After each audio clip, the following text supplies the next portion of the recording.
കൃഷ്ണ ഗുരുവായൂരപ്പ ശരണം. പൊന്നുണ്ണിക്കണ്ണൻ്റെ ഉഷപൂജാലങ്കാരം രാവിലെ 4 മണിയോടുകൂടി മലർനിവേദ്യം കഴിഞ്ഞ് ശ്രീകോവിൽ നട തുറന്നു. പൊന്നുണ്ണിക്കണ്ണൻ അതാ ശ്രീലകത്ത് പുഞ്ചിരിച്ച് നിൽക്കുകയാണ്.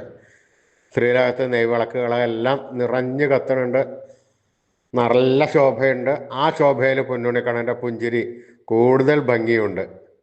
പൊന്നുണ്ണിക്കണ്ണൻ്റെ തിരുമുഖം ചന്ദനം ചാർത്തിയിട്ടുണ്ട്. നെറ്റിയിൽ ഒരു സ്വർണ്ണഗോപിക്കുറി അണിയിച്ചിട്ടുണ്ട്. ചെവിയിൽ ചെവിപ്പൂക്കൾ വെച്ചിട്ടുണ്ട്.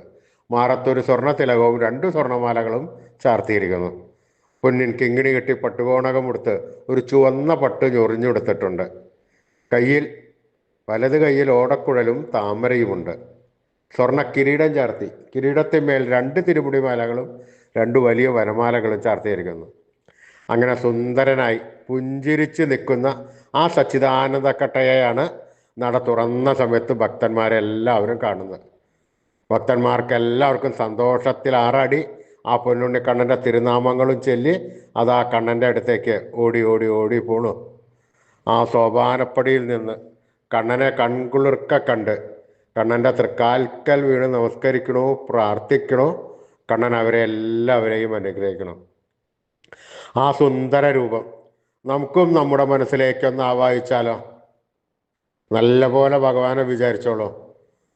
ആ പൊന്നുണ്ണിക്കണ്ണൻ പൊന്നിൻ കിങ്ങിണി കെട്ടി പട്ടുകോണകമെടുത്ത് ചുവന്ന പട്ട് ഞൊറിഞ്ഞുകൊടുത്ത് വലത് കയ്യിൽ ഓടക്കുഴലും താമരയും പിടിച്ച് സർവാഭരണ വിഭൂഷിതനായി പുഞ്ചിരിച്ച് നിൽക്കുന്നു. ആ സുന്ദര രൂപമാണ് നമ്മൾ മനസ്സിൽ വിചാരിക്കേണ്ടത്.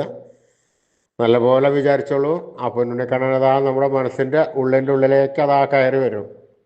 ആ പൊന്നുണ്ണിക്കണ്ണൻ അവിടെ കയറി വന്നു കഴിഞ്ഞാൽ ആ കണ്ണനെ അവിടെ കൂട്ടിപ്പിടിച്ച് അവിടെ നിർത്തി അവിടെ പ്രതിഷ്ഠിച്ച് ആ കണ്ണനുമായി കുറച്ച് നേരം സംസാരിച്ച് ആ കണ്ണനെ ഒന്ന് കൊഞ്ചിച്ച് ഒന്ന് ലാളിച്ച് ഒരു മുത്തം കൊടുത്ത് ആ കണ്ണൻ്റെ തൃക്കാൽക്കൽ വീണ് നമസ്കരിച്ചോളൂ, പ്രാർത്ഥിച്ചോളൂ. കണ്ണൻ്റെ അനുഗ്രഹം നമുക്കെല്ലാം ഇപ്പോഴും ഉണ്ടാവും കേട്ടോ. എല്ലാവരും ഉറക്ക നാമം ചൊല്ലിക്കോളൂ. നാരായണ നാരായണ നാരായണ. സ്നേഹത്തോടുകൂടി ഭക്തിയോടുകൂടി വിശ്വാസത്തോടുകൂടി ആ കണ്ണൻ്റെ തിരുനാമങ്ങൾ എപ്പോഴും എപ്പോഴും എപ്പോഴും ജപിച്ചോളൂ. ആ കണ്ണൻ ആ സ്നേഹം കാണും. കാണാതിരിക്കാൻ കണ്ണന് പറ്റില്ല. കണ്ണൻ അതിൽ കൂടുതൽ സ്നേഹം കൊണ്ട് നമ്മുടെ അടുത്തേക്ക് വരികയും നമ്മുടെ ഒക്കത്തൊക്കെ ഒന്ന് കയറിയിരുന്ന് നമുക്കൊരു മുത്തം തന്ന് വേണ്ട സമയത്ത് വേണ്ടതെല്ലാം വാരിക്കോരി തന്ന് കണ്ണൻ നമ്മളെ അനുഗ്രഹിക്കും. എല്ലാവരും ഉറക്ക ജപിച്ചോളൂ. നാരായണ നാരായണ നാരായണ നാരായണ. കൃഷ്ണായ വാസുദേവായ ഹരേ പരമാത്മനെ പ്രണതക്ലേശനാശായ ഗോവിന്ദായ നമോ നമ. കൃഷ്ണായ വാസുദേവായ ഹരേ പരമാത്മനെ പ്രണതക്ലേശനാശായ ഗോവിന്ദായ നമോ നമ. കൃഷ്ണായ വാസുദേവായ ഹരേ പരമാത്മനെ പ്രണതക്ലേശനാശായ ഗോവിന്ദായ നമോ നമ. അച്യുതാനന്ദ ഗോവിന്ദ അച്യുതാനന്ദ ഗോവിന്ദ അച്യുതാനന്ദ ഗോവിന്ദ.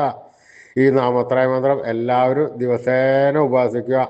നിത്യം ഉപാസിച്ചു കഴിഞ്ഞാൽ നമുക്ക് ആയുരാരോഗ്യ സൗഖ്യം സർവസമ്പൽ സമൃദ്ധി സർവ ഐശ്വര്യം എന്നിവ ഉണ്ടാവുന്നതാണ്.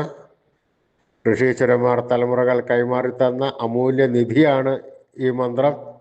അത് നമ്മൾ നമ്മുടെ വരും തലമുറകൾക്ക് കൈമാറണം. അവരെയും നല്ല പാതയിലൂടെ സഞ്ചരിപ്പിക്കണം. ഈ കലികാലത്ത് ഈ നാമത്രയ മന്ത്രം ജപിക്കാൻ അത്യുത്തമമാണ്.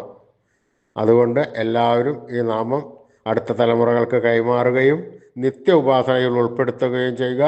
എല്ലാവരും ജപിച്ചോളൂ. അച്യുതാനന്ദ ഗോവിന്ദ അച്യുതാനന്ദ ഗോവിന്ദ അച്യുതാനന്ദ ഗോവിന്ദ അച്യുതാനന്ദ ഗോവിന്ദ.